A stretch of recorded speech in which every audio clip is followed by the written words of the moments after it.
E aí, galera, beleza? Como é que vocês estão? Meus amigos, o vídeo de hoje divide aqui em 6 tópicos e vamos começar falando sobre um tema que Bolsonaro classificou como coisa de maluco.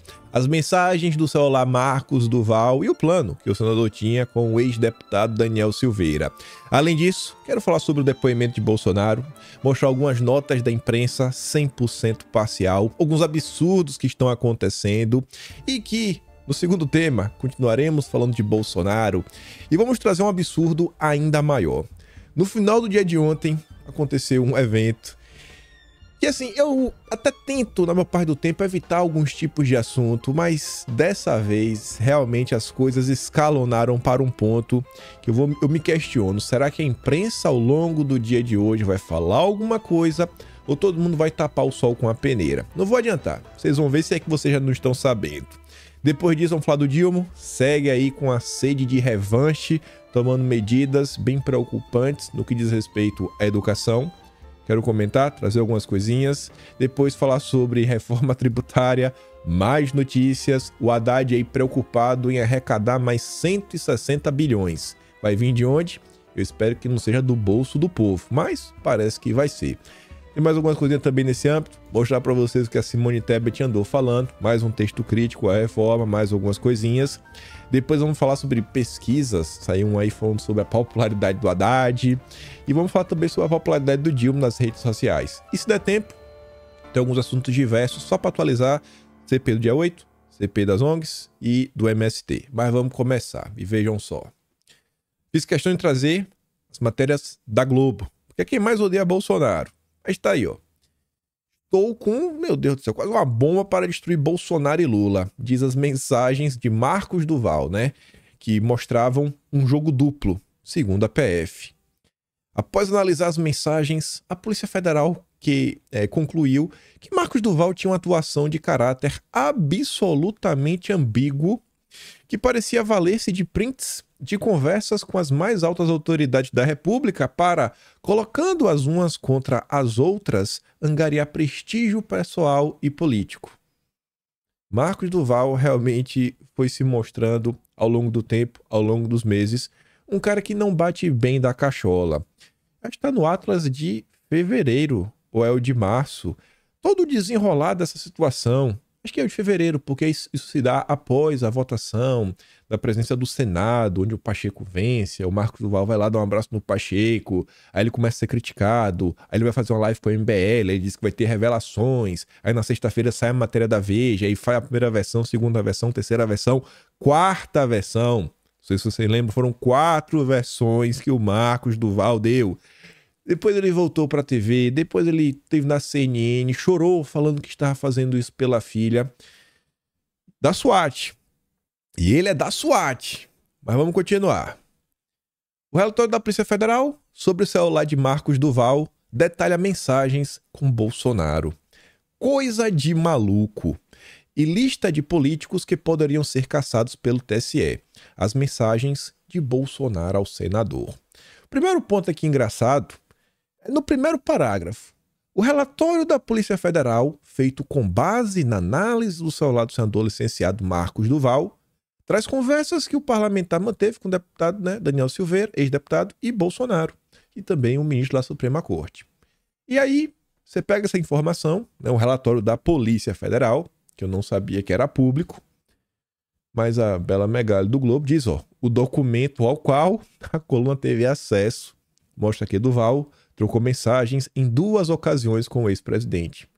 Vocês não acham? Eu sempre acho isso, mas é muito interessante. Sabe? A capacidade que os jornalistas brasileiros possuem de ter acesso a documentos que não estão no Google, não são de domínio público.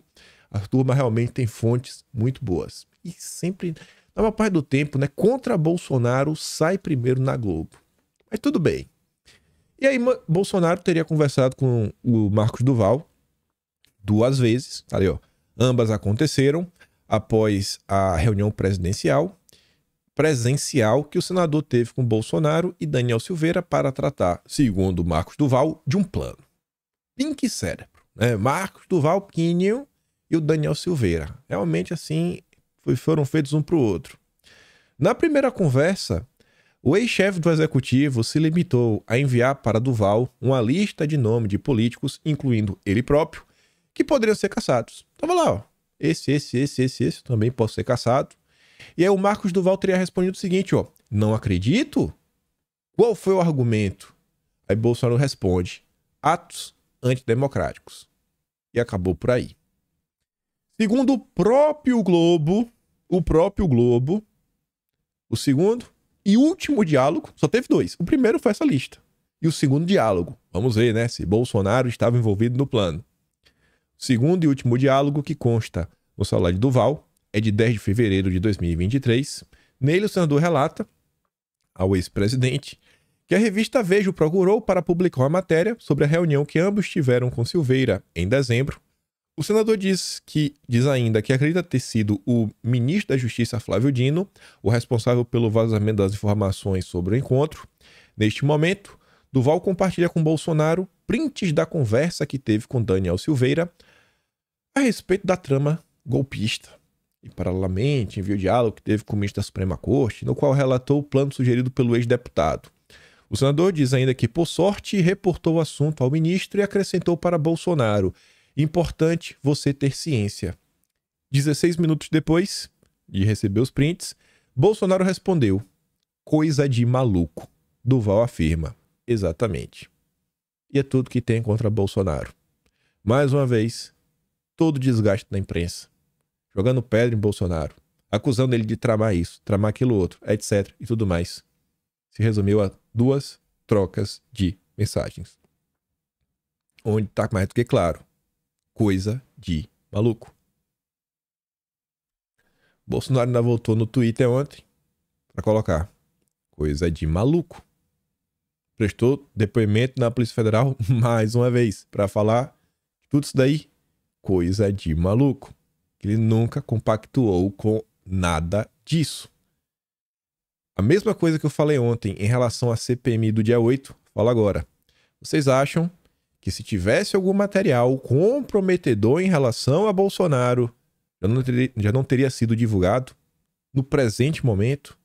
Percebam que são várias denúncias que a imprensa vai fazendo, aquela chuva de matérias, tentando colar que Bolsonaro supostamente teria feito isso tramado, porque, pô, rapaz, todo o entorno de Bolsonaro fez alguma coisa menos ele, não é possível, isso é um absurdo. Essa, inclusive, é a tese da Natuza Neri. Não é possível isso. Todo mundo ao redor dele conspirava, menos ele, é o santo. Na minha concepção, você é até bondoso. 90%, para não falar 95%, 90% dos problemas que Bolsonaro teve não foram causados por ele, mas pela turminha que achava ter a solução para salvar o Brasil. Mas vamos continuar. Aí eu falei para vocês mostrar toda a parcialidade da imprensa. Bolsonaro já tá descolado, né? Assim, de ir na Polícia Federal. E, gente, numa boa, ainda que seja a Polícia Federal, independente do que for, normalmente as forças de segurança, os seus membros têm um perfil mais à direita. Normalmente todo mundo diz que é bem tratado quando vai na polícia, prestar depoimento, né? Fazer qualquer tipo de esclarecimento. E eu nunca vi Bolsonaro falar o contrário, que foi maltratado. Você não vê ninguém comentando que Bolsonaro foi desrespeitado nem nada. Pelo contrário, Tomás sempre fala: não, tá de boa, foi bem tratado, foi bem recebido. Numa situação como essa, que a própria imprensa mostrou que as conversas de Bolsonaro se resumiram a mandar uma lista e falar: pô, isso aqui pode ser caçado por atos antidemocráticos, depois falar coisa de maluco. Não tinha nada. Inclusive tem prints. Tem um documento da Polícia Federal já mostrando: cara, só tem isso. Será que tem motivo para Bolsonaro estar nervoso? Tá com medo? Está com tensão? Mas o filho da Miriam Leitão utiliza o seu espaço na Veja para fazer militância e colocar a narrativa que ele quiser. E a forma de atuação da imprensa é o seguinte: quando eles são desmentidos, eles falam o seguinte: a coluna mantém as informações. Porque não quer dar o braço a torcer. Não quer dar o braço a torcer. Não tem como provar e fica de papinho de maluco. Tá ali, ó. A equipe de Jair Bolsonaro estava mais tensa do que o normal nesta quarta, quando o ex-presidente prestou seu 4º depoimento à Polícia Federal. É a 4ª vez, por um assunto irrisório. Agora que ele vai ficar tenso? Ele já tá dentro da primeira vez, e olha lá. atualização, né? Aí ele bota um monte de lorota, só militância. Aí lá para as tantas, tá assim, ó, atualização. O ex-secretário de comunicação do governo, Fábio Van Garten, ligou para a coluna e negou que a tensão existiu no dia de hoje. Também afirmou que o encontro com o delegado deste caso foi o mais tranquilo do ano, o que faz total sentido. Olha o caso, olha o que a própria Globo está divulgando. Aí o Matheus Leitão, a coluna confia na fonte da informação. Palhaço, é um palhaço. Aprendeu a fazer realmente jornalismo com sua mãe. Aí, continuamos a falar de Bolsonaro. A gente vê algumas coisas que estão acontecendo nesse país. Não é a primeira, não é a segunda. Esse cara aqui, ele nunca teve tanto destaque, assim, público, por mais que saíram várias matérias sobre ele, mas acho que se teve alguém que moveu ações contra Bolsonaro e atos do governo, nem o Randolfo Rodrigues conseguiu superar o subprocurador-geral do Ministério Público do Tribunal de Contas da União, o Lucas Furtado. Esse cara, rapaz, ele não dorme no serviço não, viu? Enfim, agora a CNN informa que o Lucas Furtado enviou uma representação solicitando a apuração sobre o pagamento pelo Partido Liberal de remuneração mensal ao ex-presidente Jair Bolsonaro. No documento, Furtado considera que a utilização de recursos públicos para remunerar uma pessoa que foi condenada pelo Poder Judiciário seria violação direta e mortal do princípio da moralidade administrativa. Eu fico me perguntando, quem foi que pagou a campanha de marketing do Ciro Gomes com o João Santana? Foi quem? Engraçado, né? José Dirceu, será que em algum momento ele teve algum tipo de apoio do PT? Não sei, né? Espero que não. É um negócio que fica parecendo que tem uma certa perseguição contra Bolsonaro. Mas eu acho que não. Quem é que vai apurar? Quem somos nós, né? Para tentar tecer qualquer tipo de comentário sobre isso. Agora, o que eu acho é o seguinte. Se essa turma tá tentando criar problemas, né? Desgastar Bolsonaro, eu fico me perguntando se eles não entendem que esse tipo de ação só faz gerar o efeito oposto. Isso aqui só faz inflamar cada vez mais as pessoas contra o que está acontecendo. Pelo menos é isso que é visto nas redes sociais. As pessoas extremamente indignadas por tudo que está sendo feito. Aí, hoje de manhã, vem a turma do Estadão. Loucos por uma terceira via, para chamar de sua. O Centrão como ele é. Um editorial em nome do Grupo Estadão, né? O Estado de São Paulo. Lideranças do PL, PP e republicanos demonstram pragmatismo ao abandonar nao bolsonarista e reconhecer a realidade do país, das relações entre poderes e do presidencialismo de coalizão. Nome bonito para falar, né? Toma lá da cá. Agora não é mais tomar lá da cá, agora é presidencialismo de coalizão. Aí vai falar o seguinte, né, que depois que Bolsonaro, né, foi declarado inelegível, essa decisão, ela já produziu consequências capazes de reequilibrar o cenário político nacional. Como? Bota aí um candidato. Dá aí um partido para ver se Bolsonaro botar o dedo se o candidato não tá no segundo turno. Vamos olhar nas eleições municipais. Se Bolsonaro for esse candidato aqui é o meu, vamos ver se alguma coisa realmente mudou. Acho que a turma vai tomar um susto ano que vem. Eu acho. Bora ver, né? Espero estar certo. Expoentes do Centrão, cujo apoio foi fundamental para a construção da base que sustentou Bolsonaro, começaram oficialmente a abandonar a nau bolsonarista. E de quem que o Estadão está comentando? O primeiro, ele, Marcos Pereira. Esse daí sentou no colo do Lula desde o início do ano. Marcos Pereira sentou no colo do Lula, mas desde o início do ano. Já está tudo endereçado para assumir, inclusive, o ministério. Não ele, mas o seu grupo político, né, que vai ser o Ministério do Esporte. É o que estão se falando. Mas, enfim, no dia que Bolsonaro usou a reunião do PL, né, para hostilizar o governador de São Paulo. Meu Deus do céu, o Bolsonaro tá errado em tudo. Aí o Marcos Ferreira foi defendê-lo. Entregou a eleição para Lula por causa do comportamento dele. O Bolsonaro entregou a eleição. Vem se isolando quando começa a brigar com o judiciário. Quando lá no início do governo, briga com o parlamento. Brigou com o parlamento, né? Também sem nenhuma razão. Quando é contra coisinha lá, né? Tá bom. Ele é contra, ou ele era contra a obrigatoriedade? É tanto absurdo atrás de absurdo, mentira atrás de mentira. Disse ao jornal O Globo. Na mesma entrevista, Marcos Pereira disse que a sociedade brasileira não é de direita nem de esquerda, é de centro, é equilibrada. Quer dizer, então, que o Bolsonaro é um desequilibrado. Todo mundo que vem com esse papinho, que não é de esquerda nem de direita, é de esquerda. Eu espero que as pessoas acordem sobre quem é Marcos Pereira. Inclusive aí os fiéis das igrejas, o pessoal do Universal devia prestar atenção. O cara tá jogando o partido no buraco. Horas antes da apreciação da proposta, Valdemar liberou os membros da bancada do partido para se posicionarem como quisessem à revelia de Bolsonaro. Afirmou que alguns deputados do partido exageram e defendeu a aprovação da matérias de interesse do país e pregou que a sigla não é de extrema direita. Não queremos e nem um pessoal da direita pra valer vai querer.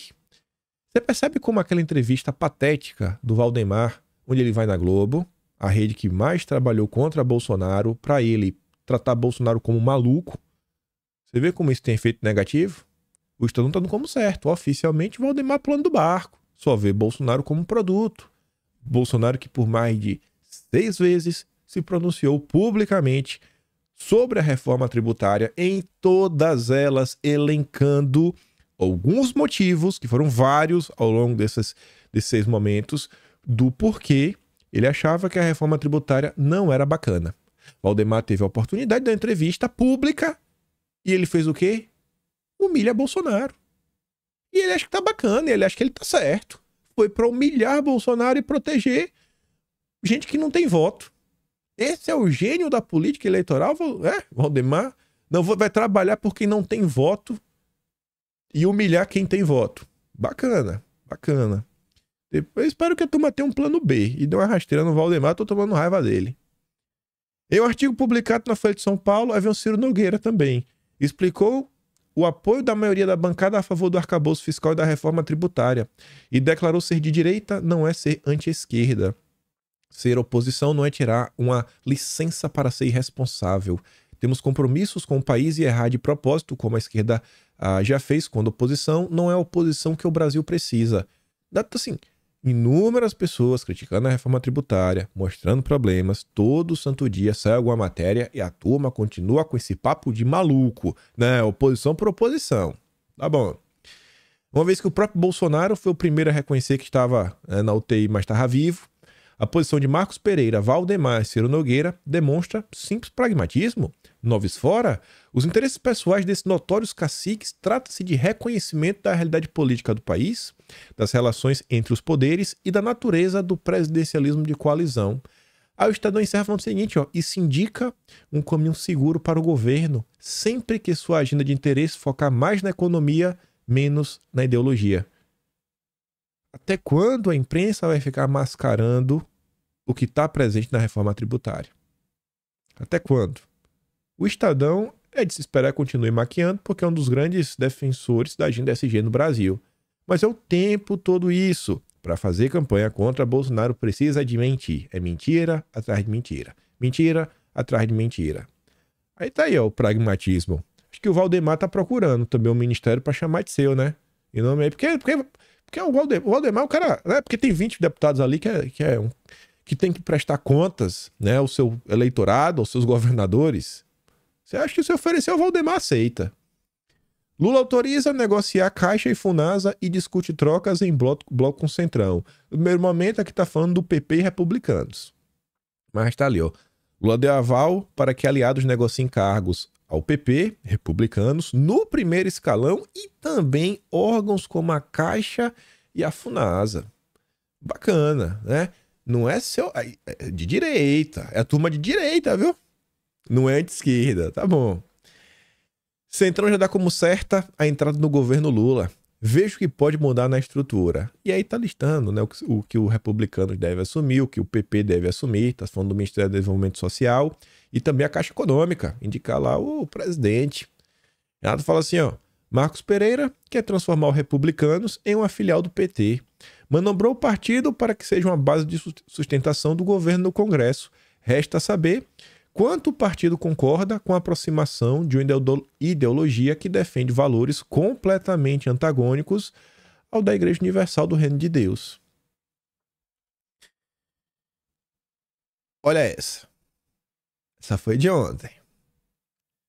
Essa foi de ontem. A turma que botava o dedo na cara de Bolsonaro, de orçamento secreto, disso, daquilo, outro.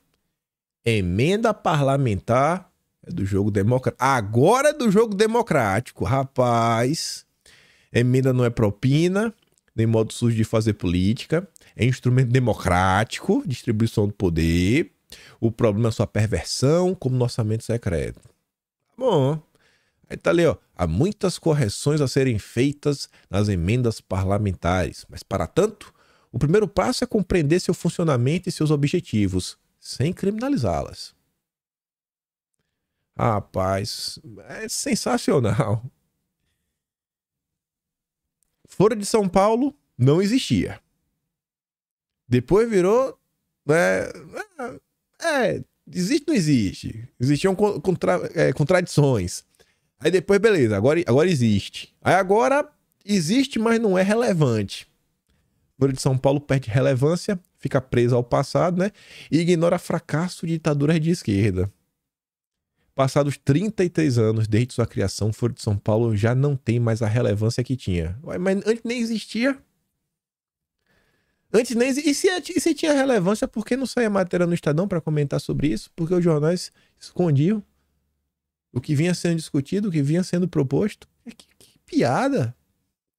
Aí lá para as tantas, a turma do Estadão vai conversar com os pesquisadores que estão ajudando o PT a entender a direita e etc, tudo mais, né? Aí eles falam assim, ó, que nesse contexto, Foro de São Paulo virou alvo da extrema-direita, que passou a disseminar fake news e versões sobre o evento. Tudo mentira. Não, tudo mentira. Não. Comunismo? Ih, rapaz, não existe não. Não tem comunista ali não. Não, é só um bate-papo, gente de boa, gente bacana. É besteira. E tá aí, o Estadão batendo palma. Bora. Tomar a terceira via. É o que eu digo. O Estadão solta algumas matérias criticando o Lula? Solta.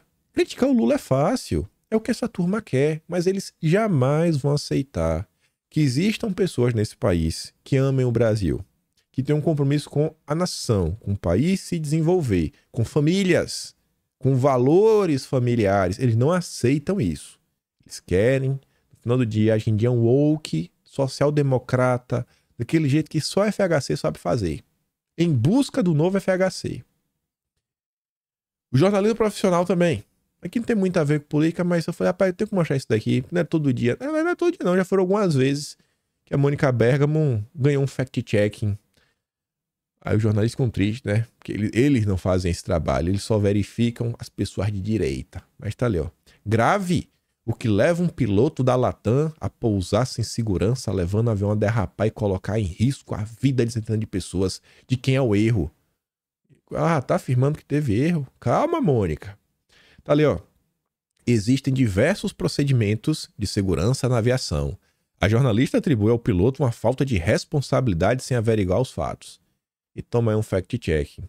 Esse é o jornalismo profissional. Voltando aqui só pro Estadão, que tá aqui na sequência. A matéria de cima é de agora, 2023, do governo Lula, né? Deflação é mais um ponto positivo para o governo. Mas o jogo está longe de estar ganho. Lê análise. 2019, governo Bolsonaro. O que é deflação? E por que a queda de preços pode não ser um bom sinal? Ponto positivo, porque é para Lula. Já com Bolsonaro, deixa eu te explicar porque o preço cair é ruim. Senta aqui que eu vou te explicar.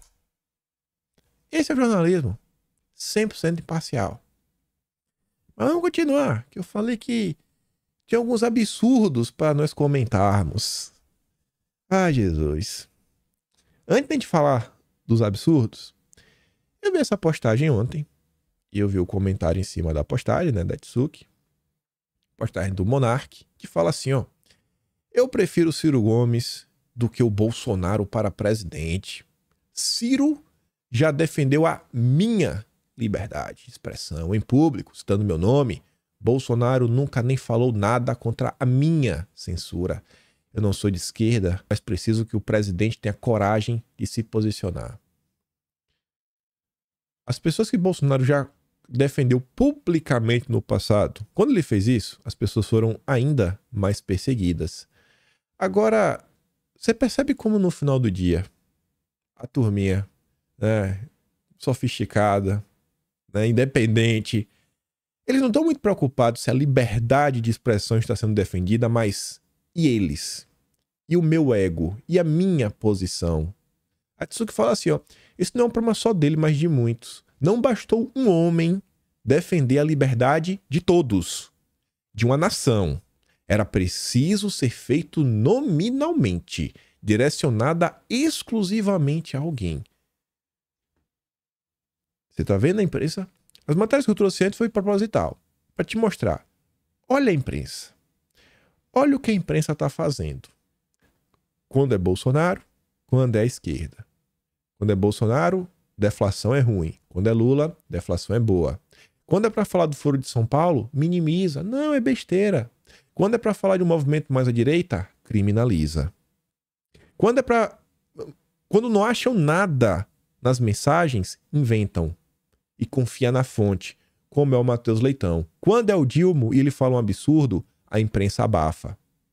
Aí, não só isso, como inúmeros anos de dominação, pessoas na máquina, nos mais diversos setores, diversos partidos de apoio, como no caso da esquerda e da direita da esquerda, né, o PSDB, etc, tudo mais. Mas como é Bolsonaro, que com a base de 40 deputados e uns 10 senadores, minoria absoluta, não conseguiu fazer uma revolução no país. Meu Deus, a culpa é de Bolsonaro. E vamos botar algumas pedrinhas a mais. Monarca reclama. Ah, Bolsonaro. Liberdade de expressão, blá, blá, blá. Bom. Se preparem, porque tá acabando. E os deputados, é bom ficar de olho. É bom tomar jeito na vida dos deputados. Isso aqui aconteceu tem tempo. Esse tipo de notícia não terá mais. A partir de agosto, pode esquecer. Agosto e setembro que é a mudança. PGR pede arquivamento de ação contra a Zucco, presidente da CPI do MST. A minha PGR que um dia a gente comentou, que falou que bicho, não tem crime no que o André Fernandes falou. Para, vocês estão tentando traçar um vínculo causal inexistente. Também não viu o crime nas declarações dos outros deputados de direita. Pode falar o que for.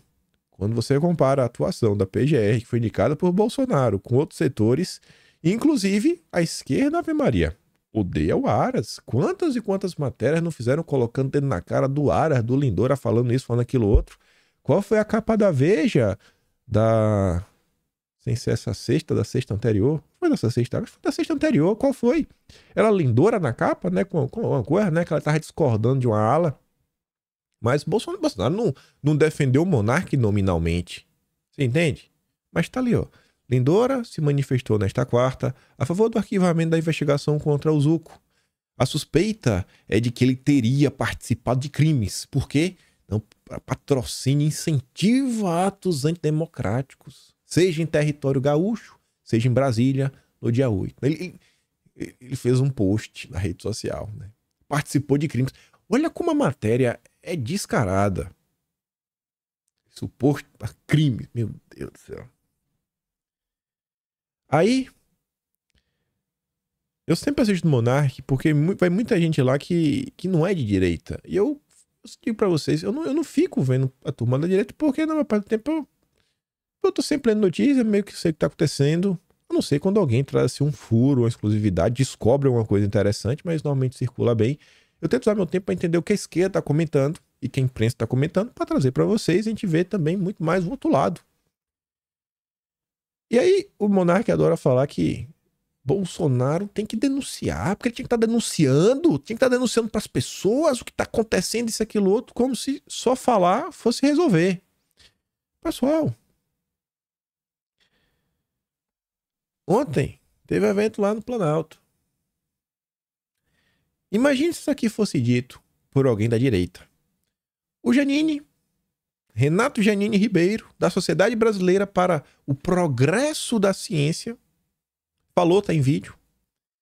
No próximo do Planalto, ele fala de problemas eleitorais na eleição de Bolsonaro de 2018. Assim, ó, levou ao poder quem jamais ganharia eleições livres e limpas. É uma afirmação séria. Se isso daqui fosse dito pela esquerda, hoje, rapaz, já estava prestando depoimento na Polícia Federal, celularzinho e notebook apreendidos, né, redes sociais derrubadas. Mas o monarca quer que Bolsonaro se posicione. Bolsonaro tem que falar grosso, pé na porta. E aí que teve outra coisa, que eu falei que eu até me recusava a falar na introdução do vídeo. Tem alguns temas que eu falo assim, rapaz, evitar porque é chovendo molhado, né? Muitas vezes, eu acho que todo mundo tem uma opinião já bem formada no Brasil, não acho que as pessoas vão mudar muito de opinião. Mas nesse caso aqui, eu acho que algumas pessoas mais ao centro, se é que esse centro no Brasil existe, né? As pessoas estão se meio na dúvida, será mesmo que o Bolsonaro é louco desse jeito? Será que ele não pode estar certo? Acho que essas pessoas que ainda têm esse questionamento, talvez possam se questionar um pouquinho. Porque o ministro aí, como vocês podem ver, vocês conhecem ele foi num evento da Uni, e no evento da Uni o ministro falou: nós derrotamos o bolsonarismo. É uma frase meio complicada, né? Você fala isso. Tanto que o Samuel Pancher, do Metrópolis, que não é bolsominion, né? Ninguém vai falar isso. Fala assim, olha, sinceramente, não lhe cabe, ministro. É uma frase bem empoderada. Eu acho que o santo tá com medo de falar mais coisas, né? Como o resto todo do Brasil. Aí eu fui dar uma olhada, né? Pra entender. Ver o que saiu na imprensa. Nós derrotamos o bolsonarismo, diz lá o ministro no evento da Uni. O ministro fez críticas ao bolsonarismo e reagiu às vaias que recebeu de um grupo ligado a profissionais da área de enfermagem. É engraçado que a CNN não consegue falar que grupo é esse e qual a ideologia política deste grupo. Seria muito importante. Nós derrotamos a censura, nós derrotamos várias coisas, nós derrotamos o bolsonarismo para permitir a democracia e a manifestação livre de todas as pessoas. As falas do ministro foram a reação a um grupo de manifestantes que protestava contra ele no Congresso da Uni. Além das vaias, eles carregavam uma faixa com a frase: o ministro lá, inimigo da enfermagem e articulador do golpe de 2016. Fala pesada.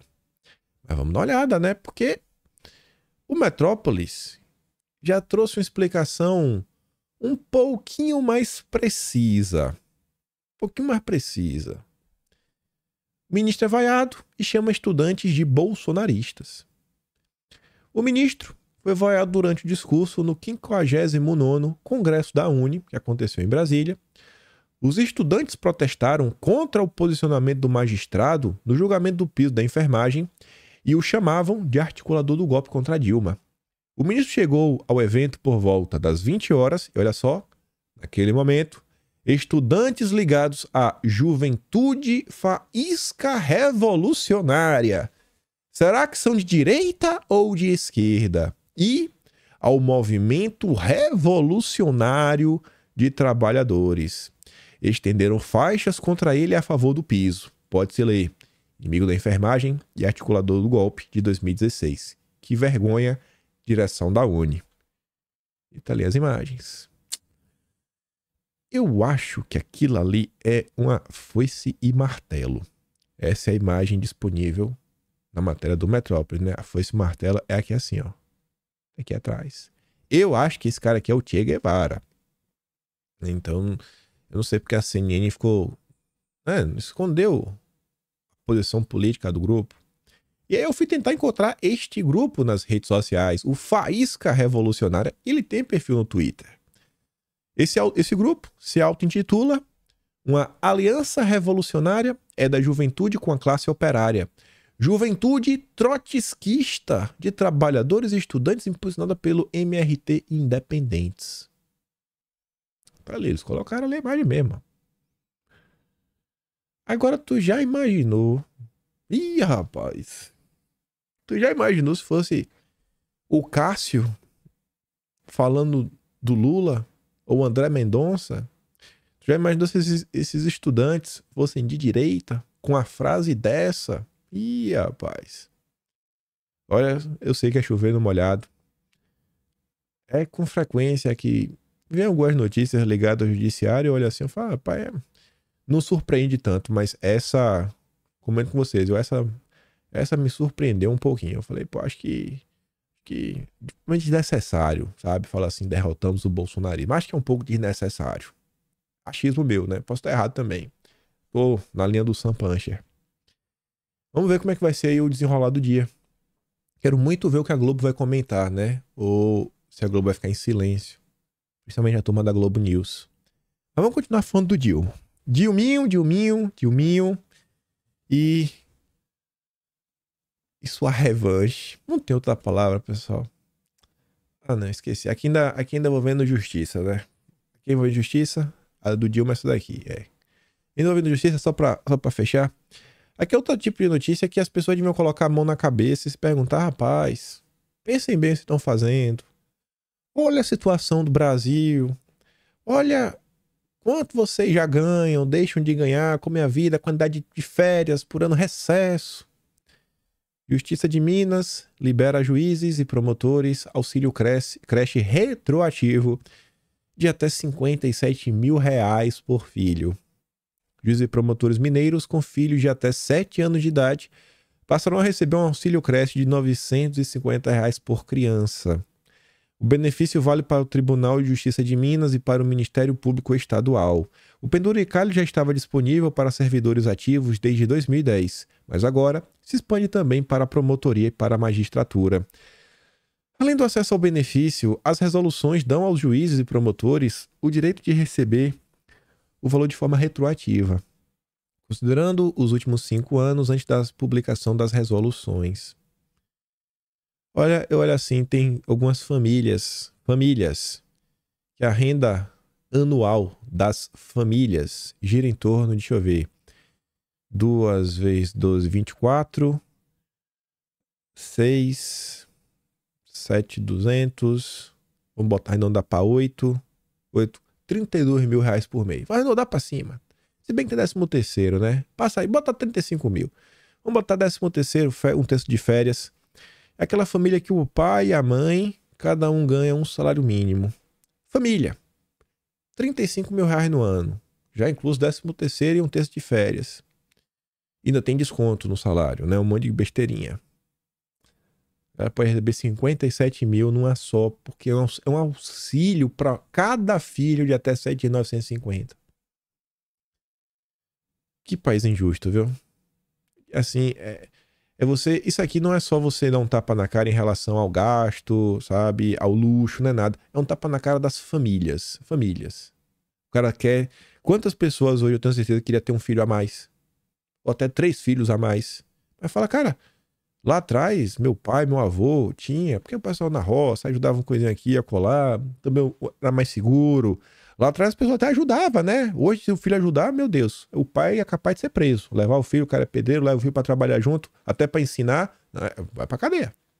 Vai pra cadeia. Mas aí, tá vendo? Umas coisas dessa me revolta, viu? Ai, coitado das famílias brasileiras, né? Isso é a grande parte. Aí, vindo aqui para a questão do Dilma, para mim também envolve muito questões familiares isso daqui, porque a escolha de cada família, eu acho que deveria ter opções das mais diversas. Mas pro Dilma não. Governo Lula acaba com o programa de escolas cívico-militares criados por Bolsonaro. Não é um programa para todas as escolas do país, não é obrigatório, vai quem quer, é extremamente disputado, é extremamente bem visto pelos pais, gera alguns resultados positivos, como o aumento de segurança das regiões, a redução do índice de violência dentro das escolas. Mas o Dilma não quer. O Dilma acha que é ruim. E tá ali, o governo Dilma decidiu encerrar o programa. Uma das prioridades do MEC na gestão Bolsonaro. Uma das, pelo menos foi justo. Porque outra prioridade do MEC era a alfabetização.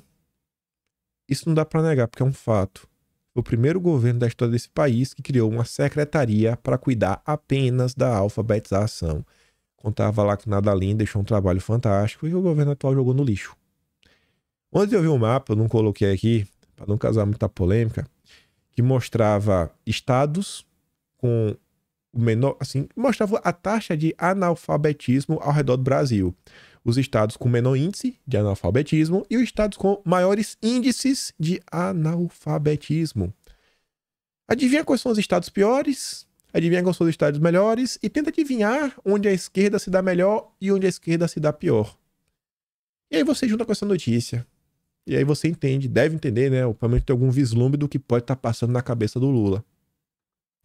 Aí o senhor Hamilton Mourão, grande defensor da democracia brasileira, não, tá de boa, é o jogo democrático, Lula! Talvez o Mourão, né, esteja ajudando o Marcos Pereira a aproximar o republicano do Dilma. Aí ontem ele ficou escandalizado. Olha só, a decisão revanchista do governo do PT ao optar pelo encerramento do programa das escolas cívico-militares no Brasil não pode ser esquecida. Meu Deus! Essa gente tira das crianças a maior riqueza, um ensino de qualidade, tira das crianças a oportunidade de construir um futuro melhor baseado em uma proposta pedagógica que abarca a formação conteudista junto à formação moral e cívica, gerando melhores cidadãos para o país. Cadê a união e reconstrução? Só vejo a destruição. Pronto, Mourão acordou. Estava dormindo, imbecil esplêndido. Estava dormindo, estava ocupado, pintando meio fio. Aí, o máximo que o Mourão faz é mandar um ofício. O cara é senador. O máximo que o cara faz é mandar um ofício. Para não ficar só no falatório.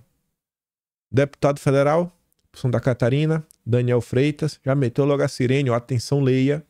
Acabo de protocolar um PDL, sustando imediatamente os efeitos do ofício protocolado pelo MEC, o qual determinou o término das escolas cívico-militares. Explica o que está acontecendo, explica o que é o programa. Depois, faz questão de destacar que são mais de 200 escolas. Destaca que estes programas, né, estas escolas, levaram a redução da violência física de 82%, a verbal diminuiu em 75%, patrimonial caiu em 82%, também foi constatado que a evasão e o abandono diminuiu em quase 80%, e outro ponto positivo foi que 85% da comunidade respondeu satisfatoriamente ao ambiente escolar após a mudança. Pô, Mourão, vou trabalhar, irmão. Soltar um ofício e falar que você tá escandalizado não ajuda em muita coisa, né? Ainda mais você que vivia falando que o Brasil tava tudo de boa. Tudo de boa, era festa da democracia, frente ampla. Mas, por mais que o Dilma queira acabar, e aí você vê a importância de eleger governadores, inclusive mais deputados para poder avançar com o PDL. Mas tá ali, ó, governo de Santa Catarina vai manter funcionamento das escolas cívico-militares. O Ratinho Júnior no Paraná também vai seguir a mesma linha e o Tarcísio também. 13 governadores, mais à direita, falam, não, a gente vai continuar seguindo. Tá dando certo. Vem trazendo bons resultados. Será que a decisão do governo é ideológica ou é técnica? Além disso, acho uma baita iniciativa também, baita proposta. Eu fico me perguntando quem seria contra, porque eu acho que isso aqui não é ideologia. Eu acho que isso daqui é tirar a ideologia. Deputada do PL, a Silvia, o IMP, quer exame para saber se está ficando biruta da cabeça, usando coisa que não deveria estar usando, para alunos de instituições federais. Simples assim. Não é para particular. Irmão, ela diz, ó, aqueles que já estão nas instituições federais, a deputada requer a apresentação a cada 6 meses de um toxicológico negativo. Tá de boa. Quem paga as escolas públicas? É o dinheiro nosso, dinheiro do contribuinte. Nenhuma instituição pública deve alimentar, né, coisa errada. Iremos cobrar para que, de fato, permaneçam no local apenas alunos que realmente estejam comprometidos a estudar. Caso contrário, serão desligados. Quem que vai ser contra isso daqui? Uma coisa é faculdade particular, é tua vida, é do teu bolso, tu tá bancando. Mas faculdade pública, paga com dinheiro do pagador de imposto e o cara aí tá levando a brincadeira, ficando maluco lá dentro, doidinho, financiando coisa errada. Aí não dá, né, irmão? Isso é uma baita proposta, uma baita iniciativa, é isso aí mesmo. Isso aí mesmo. Não basta ser contra, tem que garantir que em alguns setores não pode entrar. Essa aqui já é do próximo. Eita, não é do próximo já, não sei porque foi aqui, mas enfim. Começando aqui sobre reforma tributária. Vejam só que bacana. Governo só cumpre meta fiscal em 2024 se arrecadar mais 162,4 bilhões, diz o Tesouro. Pouca coisa, né? 164 bilhões de reais. O governo federal precisa arrecadar, né, a mais para assegurar o cumprimento da meta de zerar o déficit de 2024. Mesmo com o esforço de arrecadação, o governo precisará contingenciar despesas para cumprir a meta. Mesmo se esforçando para arrecadar mais, tirar mais imposto do bolso do povo, ainda assim o Lula vai ter que cortar. O Lula não vai cortar. Não vai cortar nada. Isso significa que, embora o limite do arcabouço autorize um gasto maior, será preciso frear os repasses para evitar uma frustração nos objetivos traçados ou arranjar um valor ainda maior de receitas para destravá-los. Ou seja, já está tirando, ou o único caminho vai ser tirar ainda mais imposto no bolso do povo. Aí a Simone Tebet já veio avisar, exceções demais podem neutralizar o impacto da reforma tributária e aumentar a alíquota. Rapaz, se começar a dar exceção, a alíquota vai aumentar. Gente, deputado, eu tô achando que essa alíquota vai bater 30%. Tô achando que essa alíquota vai bater 30% ou mais. 25% era conversa pra boi dormir. Tem algumas coisas que demonstram, assim, eu não consigo acreditar mais em inocência. Eu acho que é incapacidade mesmo, sabe? É burrice. Quando eu vejo gente que se diz analista, que analisa os gráficos da Bolsa de Valores, do mercado financeiro, que faz acontece, o cara tá vendo o PT propor uma coisa e achar que o PT vai ser sóbrio. O PT, irmão. Você tá vendo o PT falando que isso aqui... Tu acha que o PT vai colocar uma alíquota bacaninha? Barata? Pelo amor de Deus. Onde é que as pessoas estão com a cabeça? Onde é que as pessoas estão com a cabeça? E não é só isso não. Não é só isso não. Olha só. Brecha para novo imposto na reforma tributária pode elevar o preço da comida. Pô, mas não ia zerar a cesta básica? Calma que a Folha de São Paulo vai explicar sobre isso, ó. A contribuição estadual, novo tributo inserido de última hora na reforma tributária, poderá elevar o preço de produtos no mercado interno, afetando o custo de transporte, de itens industriais, mais especialmente dos alimentos. Quem alerta? Especialistas em tributação. Contraditoriamente, enquanto a reforma propõe tributação zero para a cesta básica, a contribuição pode elevar o preço de itens como arroz, feijão, café, tomate, frutas, carne bovina, de frango, de suíno, além de soja, milho, fontes de óleos vegetais, ingredientes essenciais de diversos produtos como ração. E o errado é Bolsonaro. O Valdemar deveria estar lendo essas notícias, né, Valdemar? A gente não vai votar contra o agro, não vai votar contra as famílias. O Valdemar quer que as famílias passem fome. Esse é o Valdemar. Tá lá preocupado com 20 deputados, tem a bancada para negociar melhor com Lula. Piada, rapaz. Tá uma piada. Todo dia eu sinto que tentam nos fazer de palhaço. Pelo menos que dê. Vamos fazer um programa, né? Meu nariz, minha vida. O governo vai distribuir um nariz de palhaço para todo brasileiro, com hipoglós de pintar a cara, né? E botar outro lugar também, porque é o tempo todo botando no bolso do brasileiro, né? Para o brasileiro arcar com custo. Os tributaristas avaliam que, pela redação do texto, não dá para saber o real alcance da contribuição. É mesmo. Quem poderia imaginar que a turma da esquerda ia deixar um texto amplo? Nossa! Como cada estado teria autonomia para definir a cobrança, a contribuição poderia ser aplicada no mercado interno, mas também sobre exportação. Como o preço de muitas commodities é cotado em bolsa, a tendência é que a alta da tributação se concentre no mercado interno. Essa contribuição será uma válvula de escape para estados fugirem das amarras do IBS. Quem poderia imaginar que a esquerda faria algo assim? Quem poderia imaginar que a esquerda, nossa, não vai ser sábia, não vai ser responsável, vai taxar mais do que deveria. Nossa, o Dilma nos enganou de novo. Coitadinho, né? É o maior Hermínio Fraga do gatinho. Aí, pessoal, eu gosto de ler muitas vezes os comentários da Folha de São Paulo. Olha o nível das pessoas que assinam a Folha de São Paulo. Meu Deus, olha só. Jorge César Bruno. A Folha de São Paulo tá te falando. Esse imposto é o cavalo de Troia, que foi anunciado no dia seguinte. A Globo falou sobre ele. A Folha também.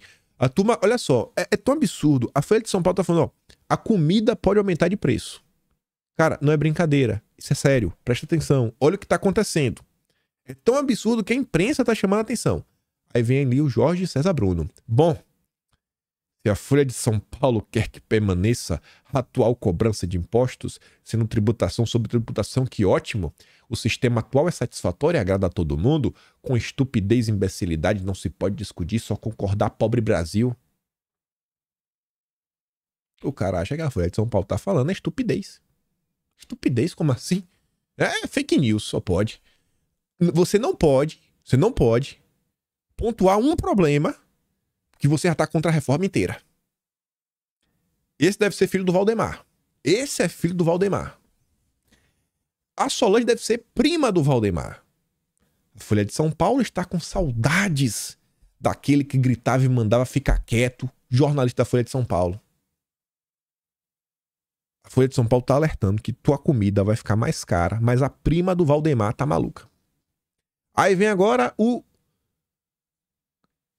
primo do Valdemar, outro primo, Rubens Gonçalves.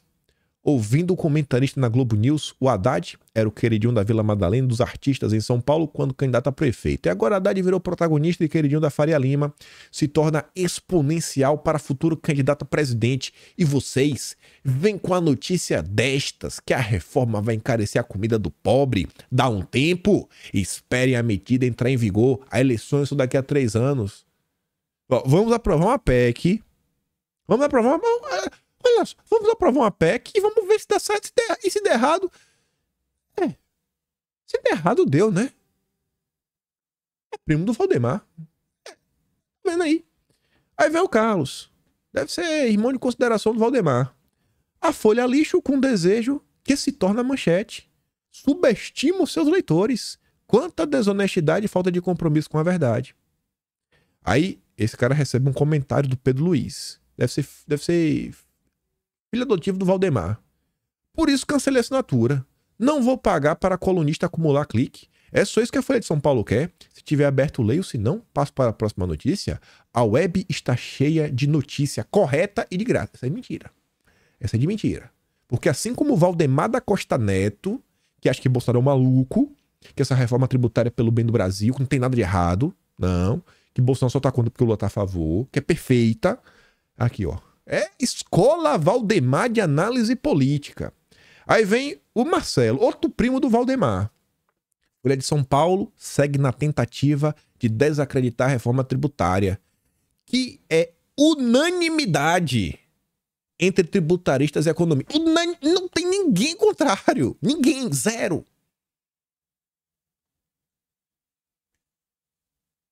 Tá bom, né? Escola Valdemar de Análises Políticas. Opinião. Reforma tributária é um avanço rumo ao maior IVA do mundo. O Bichara, um especialista aí que a Globo fala sobre ele, a Globo o questionou, né? Repercutiu as opiniões dele, então não acho que é qualquer um. Escreveu um texto no Brasil Jornal, um jornal aí mais voltado para o mercado. O Armínio Fraga, vez outra, dando uma entrevista para esse pessoal, e fala assim: Américo Pisca-Pisca era um personagem de Monteiro Lobato que via defeito em tudo e queria sempre fazer as coisas de um jeito diferente. Boa parte da comunidade jurídica brasileira se assemelha a ele quando o tema é reforma tributária.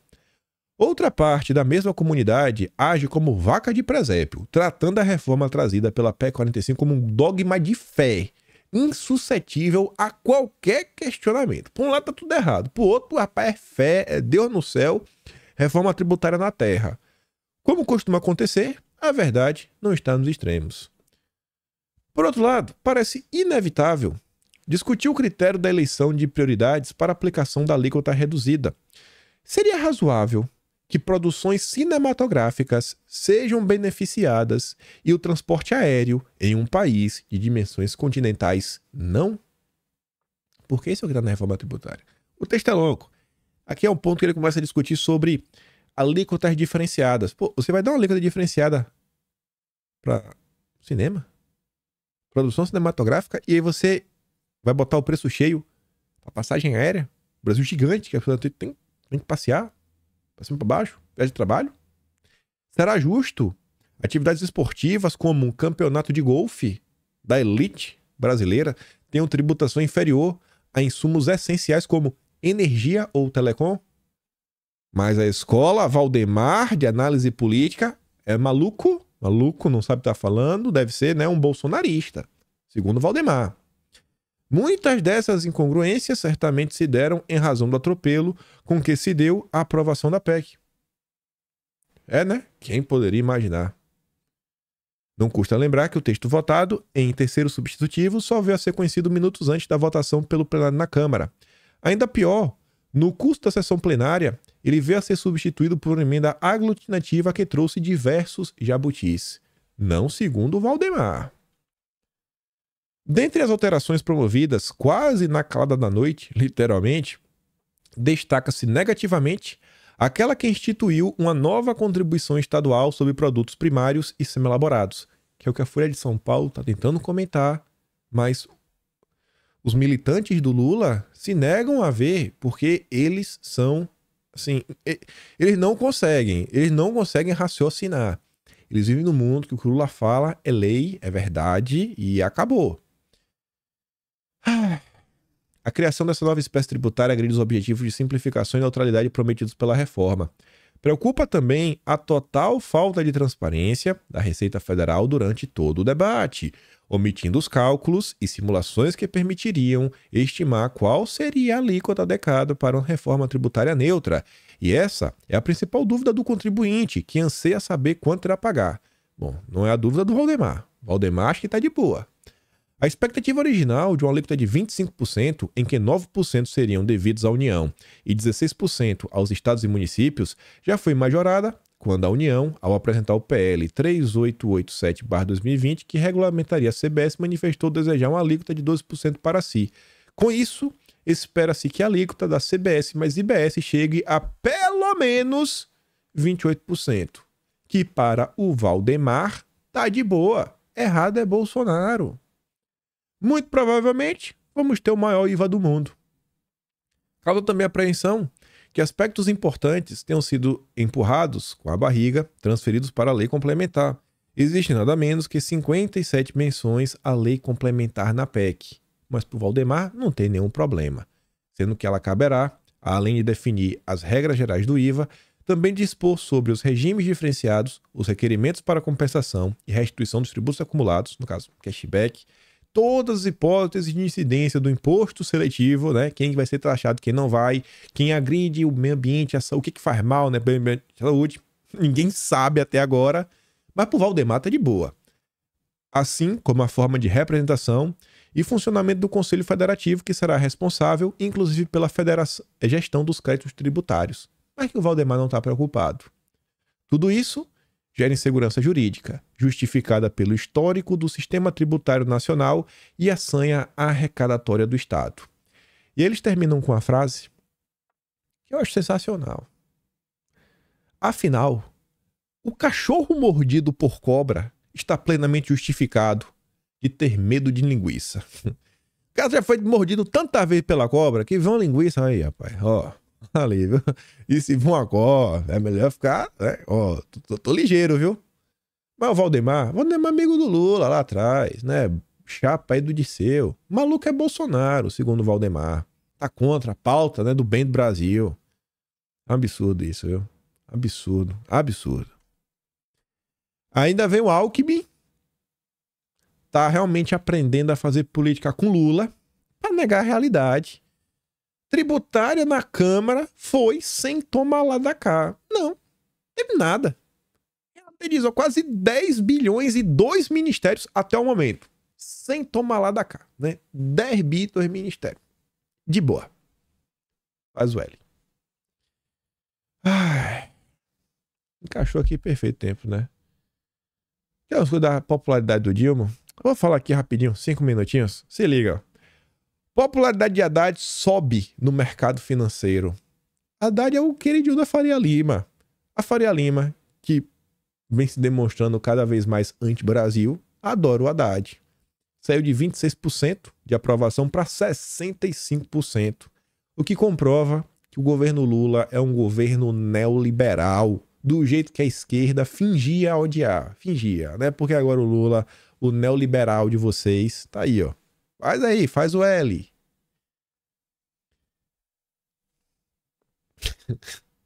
Olha, eu tento também não pegar no pé. Tento relevar, mas vejamos. Tem uma postagem no Twitter, ela circulou bastante. Tá ali embaixo, ela teve 1 milhão de visualizações. Eu vi essa postagem ontem, mas falei, porra, eu não sou programador, eu não vou ter como aferir pra bater o martelo e falar que isso aqui é verdade. Por mais que aparenta ser verdade, é melhor deixar pros profissionais. O que é que o cara dizia? O Banco Central do Brasil lançará em breve uma moeda digital baseada no RC20. O contrato inteligente para seu CBDC contém uma lógica que permite que eles movam, queimem ou congelem livremente os fundos do usuário, ou seja, o teu dinheiro. Eles também poderão controlar quem pode movimentar fundos. Com o dinheiro todo digital, imagina o poder que o governo vai ter. Aí você fala, será que isso aqui é verdade? A Exame foi perguntar. A Exame mandou um questionamento para o Banco Central, né? O Banco Central confirma que Real Digital vai ter função para congelar valores. Falei, né? O Banco Central confirmou que o Real Digital deverá contar com funcionalidades que permitirão o congelamento de valores mantidos por usuários na versão digital da moeda brasileira. Entretanto, a autarquia falou que a medida, vai seguir as prerrogativas legais. Gente, alguém já comentou até aqui agora no vídeo.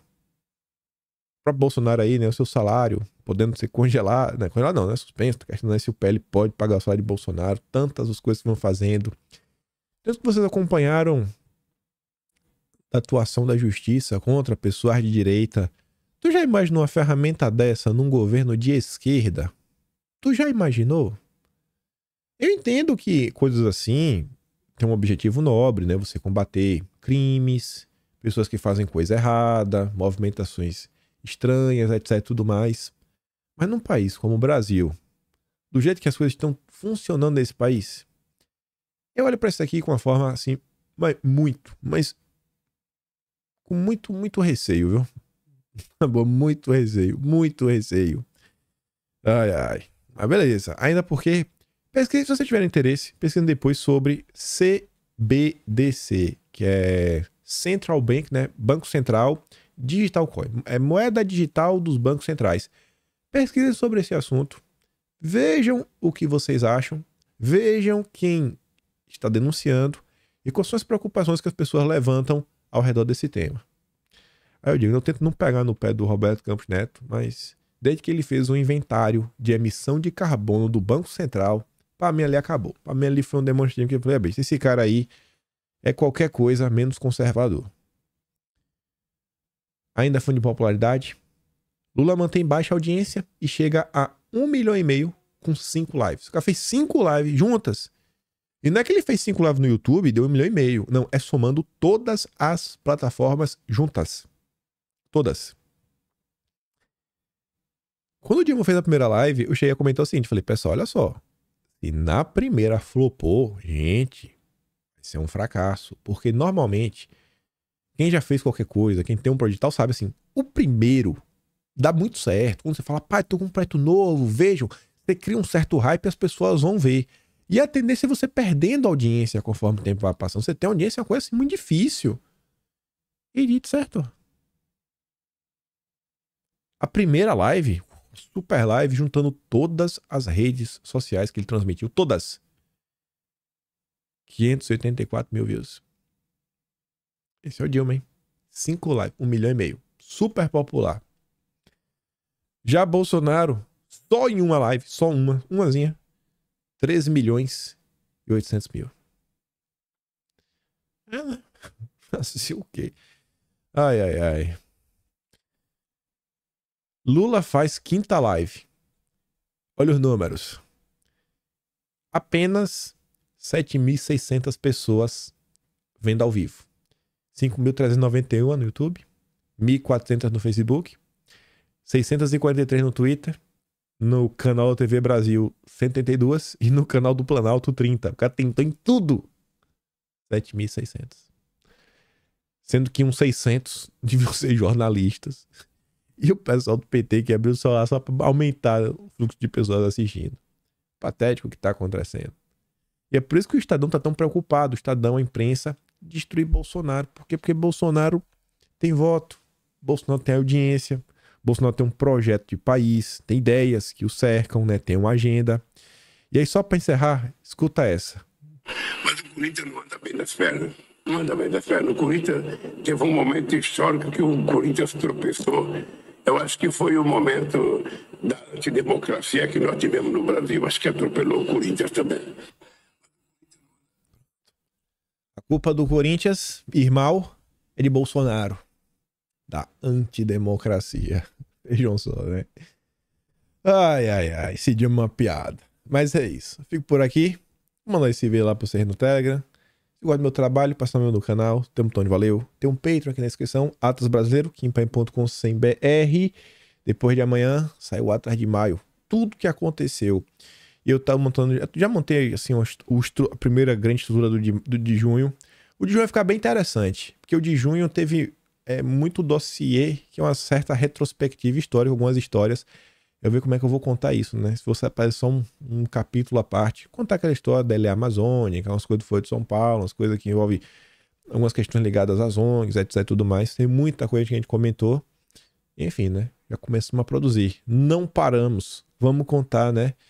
O caos que foi esse desgoverno. Essa história, do que depender de mim e da galera, vai ser contada. E muito obrigado por apoio de vocês. Continuam apoiando, porque literalmente só é possível, graças ao apoio de vocês, poder manter lá, né? Minha mãe, tia do Zap, meu amigo, que realmente ajuda a escrever, que eu não tenho capacidade de escrever sozinho lá. Aquelas mais de 300 páginas, tá sendo literalmente um livro por mês. Que os últimos 3 bateu mais de 100 mil palavras. É considerado um livro, né? Robusto, fora as notícias lá presentes. Enfim, se der pra compartilhar, fico feliz. Se não der, tenta voltar amanhã. Se não der, tenta voltar depois de amanhã. Mas sempre volta aí quando der. Aquele grande beijo e abraço, tamo juntos. Valeu, meus amigos. Fui.